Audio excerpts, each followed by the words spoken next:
Stojnice čebelarjev na snežnem stadionu se kar šibijo pod težo medenih izdelkov. Med njimi je največ zanimanja vzbujal medeni liker. Je tudi liker zdravilen, tako kot med in ostali izdelki? Ja, prav tako je lahko zdravilen v primerni količini, to se pravi požirek ali šilček. Na dan je dovolj, ker to so le naravne sestavine medu in recimo žganja. Večina je obiskovalce vabila s slastnim medom, matičnim mlečkom in cvetnim prahom.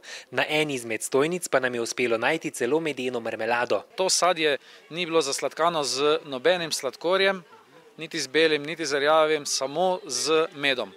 In še to z akacijevim medom, ki je najbolj taki neutralen, da ne spreminja okusa marmelade, ampak jo pa normalno zasladi. Torej, okus je marmelade enak kot po slivi, tako pač katero sadje je uporabljeno. Ampak je verjetno zaradi tega tudi kaj bolj zdrava ta marmelada? Definitivno. Za kratek čas smo se zamotili tudi z ustvarjanjem iz voska. Torej, gospod, vidimo, da delate nekaj zanimivega. Kaj mogoče počnete zdaj?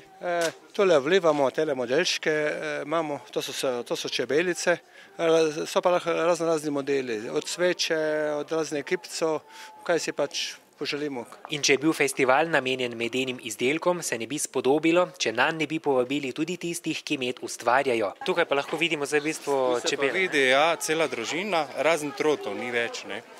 Troti so spomladi in poleti, zdaj jih pa ni.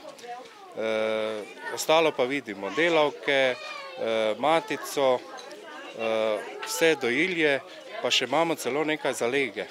Pokrite, Vsi izdelki iz medu so prava zakladnica mineralnih snovi, saj utrjujejo imunski sistem. Med pomaga proti prehladu, angini, stresu, celo raku in multipli sklerozi. Matični mleček enako noče je bilo pred par dnevi, pravimo kuro matičnega mlečka je začeti treba zdaj, ko se začne jesensko enako noče, isto spomladi. Zdaj zato, da si kondicijo vzdržujemo čez zimo, spomladi pa zato, ker da pomagamo telesu, da bo še bolj pripravljeno na vse napore. Sicer je odlično zdravilo predvsem propolis, ki uničuje viruse, bakterije in glivice. Primeren je za zdravljenje ustne votline in želodca. Pomaga tudi pri celjenju ran in opeklin ter zmanjšuje nastajanje prostih radikalov.